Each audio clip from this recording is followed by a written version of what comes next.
नमस्कार दोस्तों, स्वागत है आज की इस लेटेस्ट वीडियो में जिसमें हम आपको सामान्य ज्ञान के महत्वपूर्ण प्रश्न के बारे में बहुत इजीली एक्सप्लेन करेंगे। बहुत इंपॉर्टेंट है। किसी भी प्रीवियस ईयर एग्जाम को आप देखेंगे तो वहां से क्वेश्चन आपको यहां से देखने को बहुत इजीली मिलेंगे। बहुत ही इंपॉर्टेंट क्वेश्चन है। बस आप फोकस सामने रखना, बहुत इजीली क्लास को समझ पाएंगे। बहुत इंपॉर्टेंट है। अगर आपको फिर भी कोई डाउट हो तो कमेंट बॉक्स में मेंशन कर सकते हैं, और आपको क्लास कैसे लगा ये भी कमेंट बॉक्स में जरूर मेंशन करना और अपने सभी फ्रेंड के साथ शेयर करना। तो शुरुआत करते हैं। आज का पहला क्वेश्चन क्या है उसके बारे में। तो पहला क्वेश्चन यहाँ पर मेंशन किया है, तो जो सिंधु घाटी सभ्यता का प्रमुख नगर कौन कौन थे। तो सिंधु घाटी सभ्यता के जो प्रमुख नगर थे वो कौन कौन थे, इसके बारे में यहाँ पर हमसे मेंशन किया है। बहुत इंपॉर्टेंट क्वेश्चन है, ये आपको समझना था। जो सिंधु घाटी के प्रमुख नगर थे वो कौन कौन थे हैं, तो यहाँ पर उसके बारे में प्रॉपर एक्सप्लेन किया है। बहुत इंपॉर्टेंट क्वेश्चन है। तो जो सिंधु घाटी के प्रमुख नगर हैं वो हड़प्पा और मोहनजोदड़ो हैं। अगर इसके प्रॉपर एक्सप्लेनेशन के बारे में डिस्कस करें तो सिंधु घाटी सभ्यता 2500 ईसा पूर्व से 1750 ईसा पूर्व के प्रमुख नगर हैं, और हड़प्पा पाकिस्तान और मोहनजोदड़ो थे, यानी कि वो मोहनजोदड़ो थे। यहाँ पर सुव्यवस्थित नगर योजना, जल निकासी प्रणाली और पक्की ईंटों का प्रयोग मिलता है। तो इस तरीके से आप इसको क्वेश्चन को भी बहुत इजीली समझ गए होंगे। उसके बाद सेकंड मेंशन किया है जो कि बहुत इंपॉर्टेंट है। इसमें मेंशन किया है कि जो आर्यों के प्रमुख धार्मिक ग्रंथ कौन से थे। तो वो आर्यों के जो प्रमुख ग्रंथ थे वो वेद थे। अगर इसके प्रॉपर एक्सप्लेनेशन के बारे में डिटेल में आपको एक्सप्लेन करें तो आपके चार तरीके के वेद होते हैं। एक होता है ऋग्वेद, एक होता है सामवेद, एक होता है यजुर्वेद और एक होता है आपका अथर्ववेद। तो इस तरीके से ये चार वेद जो होते हैं वो आर्यों के धार्मिक एवं सांस्कृतिक धरोहर हैं। ये आपको प्रॉपर समझने थे, जो आप बहुत इजीली समझ गए होंगे। बहुत इंपॉर्टेंट है। तो इस तरीके से प्रॉपर इन दोनों क्वेश्चन को आप समझ गए होंगे। अगर फिर भी कोई डाउट हो तो कमेंट बॉक्स में मेंशन कर सकते हैं। तो बढ़ते हैं इसके अगले वाले क्वेश्चन के बारे में, जो कि और इम्पोर्टेंट क्वेश्चंस हैं। तो अगला क्वेश्चन यहाँ पर मेंशन किया है, बहुत इंपॉर्टेंट है। इसमें मेंशन किया है कि उसके बाद तीसरा क्वेश्चन है, इसमें मेंशन किया है कि जैन धर्म के 24वें तीर्थंकर कौन थे। तो महावीर स्वामी जो थे वो 24वें तीर्थंकर थे जैन धर्म के। ये आपको प्रॉपर समझना होगा। उसके बाद यहाँ पर मेंशन किया है कि महावीर स्वामी 599 ईसा पूर्व से 527 ईसा पूर्व अहिंसा और अपरिग्रह का संदेश दिया। इन्होंने जैन धर्म का, यानी कि इन्हें जैन धर्म का संस्थापक भी माना जाता है, महावीर स्वामी को। तो इस तरीके से आप ये भी क्वेश्चन बहुत इजीली समझ गए होंगे। बहुत इंपॉर्टेंट है। उसके बाद बात करते हैं चौथे क्वेश्चन के बारे में। यहाँ पर मेंशन किया है कि बौद्ध धर्म के संस्थापक कौन थे। तो बौद्ध धर्म के जो संस्थापक हैं वो आपके गौतम बुद्ध हैं। अगर इसके प्रॉपर एक्सप्लेनेशन के बारे में बात करें तो जो गौतम बुद्ध थे वो सिद्धार्थ थे, बुद्ध। इस तरीके से अगला क्वेश्चन है, इसमें मेंशन किया है कि जो बौद्ध धर्म के संस्थापक कौन थे। तो गौतम बुद्ध थे, जिन्हें अगर प्रॉपर एक्सप्लेन करें तो जो सिद्धार्थ थे वही जाकर आगे गौतम बुद्ध बनते हैं। और बुद्ध का जन्म लुम्बिनी यानी कि नेपाल में हुआ था। इन्होंने मध्यम मार्ग और अष्टांगिक मार्ग का उपदेश दिया। तो इस तरीके से आप प्रॉपर इस फोर्थ क्वेश्चन को भी बहुत इजीली समझ होंगे। बहुत इंपॉर्टेंट है। बढ़ते हैं अगले क्वेश्चन के बारे में, जो कि और इम्पोर्टेंट क्वेश्चन है। तो अगला क्वेश्चन यहाँ पर मेंशन किया है कि चंद्रगुप्त मौर्य का गुरु कौन थे, यानी कि जो चंद्रगुप्त के गुरु थे वो कौन थे। तो ये भी यहाँ पर मेंशन किया है। बहुत इंपॉर्टेंट है। तो चंद्रगुप्त जो मौर्य थे उनके गुरु थे चाणक्य। अगर इसके प्रॉपर एक्सप्लेनेशन के बारे में बात करें तो चाणक्य ने नंद वंश को समाप्त कर चंद्रगुप्त मौर्य को मौर्य साम्राज्य का शासक बनाया था। ये आपको प्रॉपर समझना था। बहुत इंपॉर्टेंट क्वेश्चंस हैं। इसी लेवल के क्वेश्चंस बनते हैं आप लोगों की एग्जाम में। आप किसी भी एग्जाम की तैयारी कर रहे हैं जिसमें जीके बन रहा होगा, उनकी एग्जाम के पॉइंट ऑफ व्यू से क्लास इंपॉर्टेंट है। उसके बाद 6 नंबर क्वेश्चन के बारे में बात करें तो यहाँ पर मेंशन किया है कि अशोक ने किस युद्ध के बाद बौद्ध धर्म ग्रहण किया।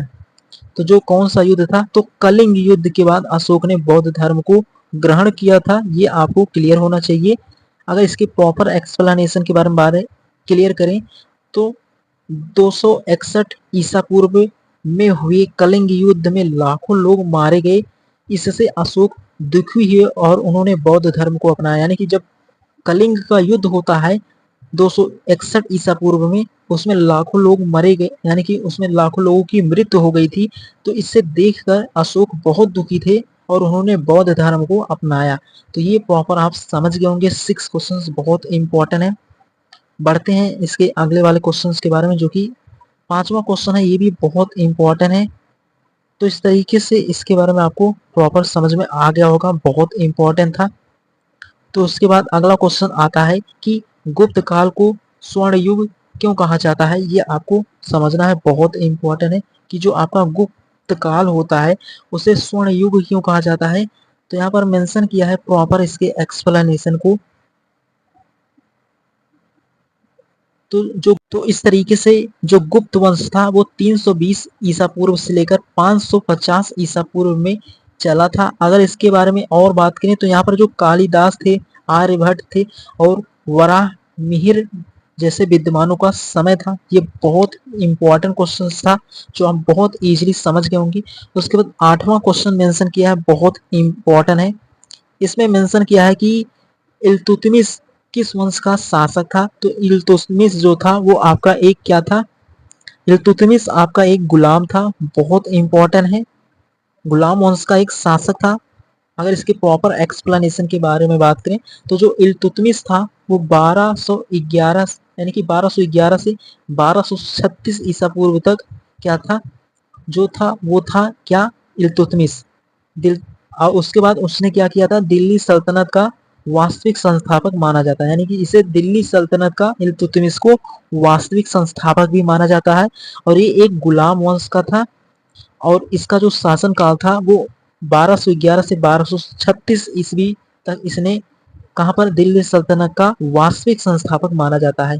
तो इस तरीके से इल्तुतमिश क्या था इसके बारे में प्रॉपर यहाँ पर एक्सप्लेन किया है। और गुप्त काल को स्वर्ण युग क्यों कहा जाता है इसके बारे में यहाँ पर प्रॉपर एक्सप्लेन किया है। तो उम्मीद करता हूँ अभी तक आपने जो 8 क्वेश्चन को देखा होगा, बहुत इजी है और इम्पोर्टेंट भी है। इसी लेवल के क्वेश्चंस आपके एग्जाम में बनेंगे। तो यहाँ पर आपको एक क्वेश्चन के अंतर्गत और इम्पोर्टेंट पॉइंट है, किसी भी तरीके से एग्जामिनर क्वेश्चन को पूछेगा तो आप बहुत इजीली उसको एक्सप्लेन कर पाएंगे। इस पॉइंट ऑफ व्यू को समझने के लिए ये क्वेश्चंस हैं, बहुत इंपॉर्टेंट है। बढ़ते हैं इसके अगले वाले क्वेश्चन के बारे में, जो कि और इम्पोर्टेंट है। तो अगला क्वेश्चन यहाँ पर मेंशन किया है, तो इसमें मेंशन किया है कि जो अलाउद्दीन खिलजी ने किस नीति को लागू किया। तो यहाँ पर मेंशन भी किया है किस नीति को अलाउद्दीन खिलजी ने चालू किया था या लागू किया था।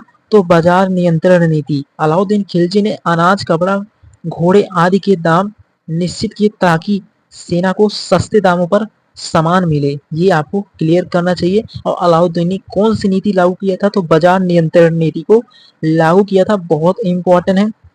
उसके बाद 10th नंबर क्वेश्चन के बारे में एक्सप्लेन करें। ये भी बहुत ही इंपॉर्टेंट है कि पानीपत का पहला युद्ध कब हुआ था। ये आपको समझना है, बहुत इंपॉर्टेंट है। तो पानीपत का जो पहला युद्ध होता है कब होता है, ये आपका होता है 1526 में होता है पानीपत का पहला युद्ध। और किसके किसके बीच में होता है पानीपत का पहला युद्ध आपका, तो बाबर और इब्राहिम लोधी के बीच में ये युद्ध होता है 1526 ईस्वी में। इस युद्ध में भारत में मुगल साम्राज्य की स्थापना होती है। यानी कि इस युद्ध में मुगल साम्राज्य की स्थापना हुई थी कहाँ पर, भारत में। तो इस तरीके से आप इस क्वेश्चन को भी बहुत इजीली समझ गए होंगे।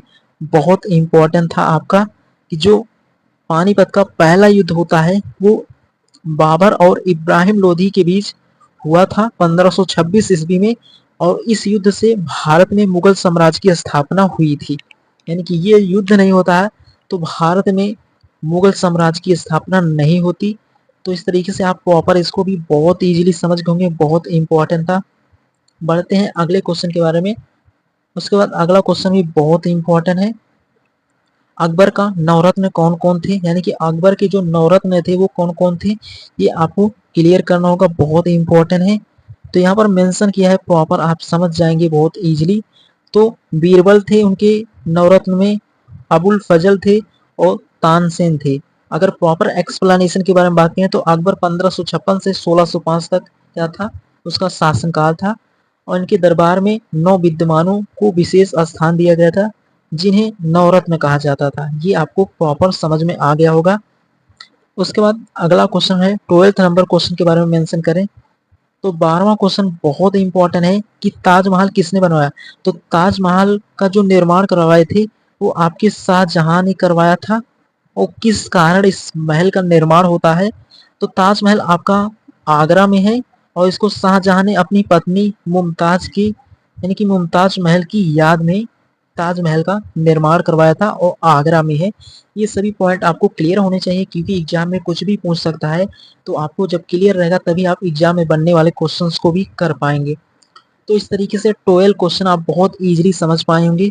बढ़ते हैं अगले क्वेश्चन के बारे में। तो अगला क्वेश्चन यहाँ पर मेंशन किया है। तो अगला क्वेश्चन यहाँ पर मेंशन किया है जो कि बहुत इंपॉर्टेंट है। तो इस तरीके से आप इस क्वेश्चन को समझ गए होंगे। उसके बाद अगला क्वेश्चन है, यहाँ पर मेंशन किया है कि शिवाजी ने किसकी स्थापना की थी। तो शिवाजी जो थे उन्होंने मराठा साम्राज्य की स्थापना किया था। शिवाजी भोसले जो थे वो 1627 से 1680 ईस्वी तक थे। इन्होंने छत्रपति की उपाधि ली थी और इन्होंने हिंदवी स्वराज की स्थापना भी की थी, यानी कि जो हिंदवी स्वराज की भी स्थापना किया था। और इन्होंने छत्रपति शिवाजी की उपाधि भी ली थी। तो इस तरीके से जो शिवाजी भोसले थे वो 1627 से 1680 ईस्वी में थे। इन्होंने छत्रपति की उपाधि भी ली और हिंदवी स्वराज की स्थापना भी की थी। तो इस तरीके से इनके बारे में एक प्रॉपर एक्सप्लेनेशन है। उसके बाद अगला बहुत ही इंपॉर्टेंट क्वेश्चन है जो कि 14 नंबर है, प्लासी का युद्ध।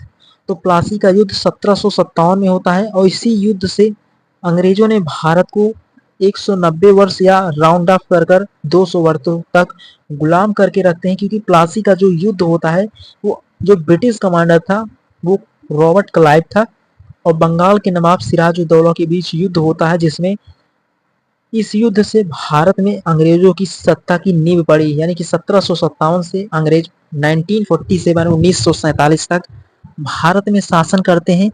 तो इस तरीके से इस युद्ध से ही भारत को अंग्रेजों ने गुलाम करके रखते हैं। तो इस युद्ध का बहुत बड़ा कहानी है क्योंकि सिराज उद्दौला जो थे उनके कुछ जो थे वो रॉबर्ट क्लाइव के क्या आ जाते हैं संपर्क में, जिससे रॉबर्ट क्लाइव मजबूत हो जाता है, नहीं तो वो सिराज को नहीं हरा सकता था। इसके बारे में प्रॉपर एक क्लास लगाएंगे तो आपको बहुत इजीली एक्सप्लेन करेंगे।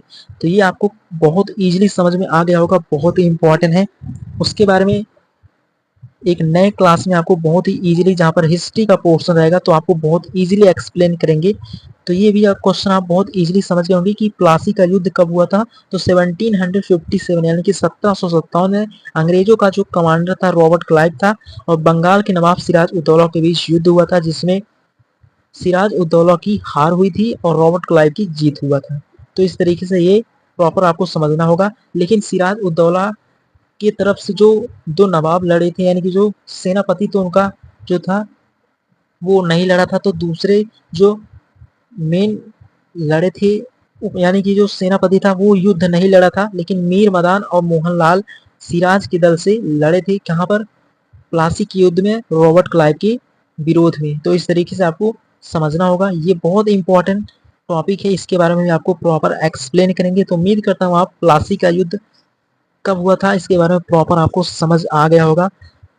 तो इसके बाद बात करते हैं अब लास्ट क्वेश्चन के बारे में, जो कि आज का लास्ट क्वेश्चन है, बहुत इंपॉर्टेंट है। इसमें मेंशन किया है कि वारेन हेस्टिंग कौन था। तो वारेन हेस्टिंग कौन था, यहाँ पर आपको प्रॉपर एक्सप्लेन किया है कि वह पहला गवर्नर जनरल था। वारेन हेस्टिंग 1773 से 1785 ईस्वी तक था और भारत का प्रथम गवर्नर जनरल था। ये भी आपको क्लियर हो गया होगा। उसके बाद लास्ट क्वेश्चन तो और इम्पोर्टेंट है, ये भी आपका बहुत इंपॉर्टेंट है कि सती प्रथा किसने बंद कराई। तो ये बहुत इंपॉर्टेंट है, सती प्रथा को आपका किसने बंद कराया। ये क्वेश्चन बहुत इंपॉर्टेंट है क्योंकि सती प्रथा को भारत में सर्वप्रथम एक पुर्तगाली गवर्नर था, उसने भी बंद कराने की कोशिश किया था, जिसका नाम था अल्बुकर्क। उसके बारे में भी प्रॉपर आपको एक क्लास लगाएंगे। बट यहाँ पर सती प्रथा को किसने बंद कराया था, तो लॉर्ड विलियम बेंटिक जो था उसने बंद कराया था। अगर प्रॉपर एक्सप्लेनेशन के बारे में बात करें तो 1829 ईस्वी में राजा मोहन राय के प्रयासों से सती प्रथा को रोक लगाई गई थी। ये आपको क्लियर होना चाहिए। तो ये है आज के इम्पोर्टेंट क्वेश्चंस जो आप बहुत इजीली समझ गए होंगे अगर आपका फोकस सामने रहा होगा, क्योंकि आप किसी भी टॉपिक को पढ़ने के लिए फोकस आपको 100%। तो उम्मीद करता हूँ आज के सभी क्वेश्चन को आप बहुत इजीली समझ गए होंगे, बहुत इंपॉर्टेंट है। इसी लेवल के क्वेश्चंस आप लोगों के एग्जाम में बनेंगे, चाहे आप एसएससी की तैयारी कर रहे हैं या किसी और गवर्नमेंट एग्जाम की तैयारी कर रहे हैं, उन सभी एग्जाम के पॉइंट ऑफ व्यू से इंपॉर्टेंट है। तो आप इन सभी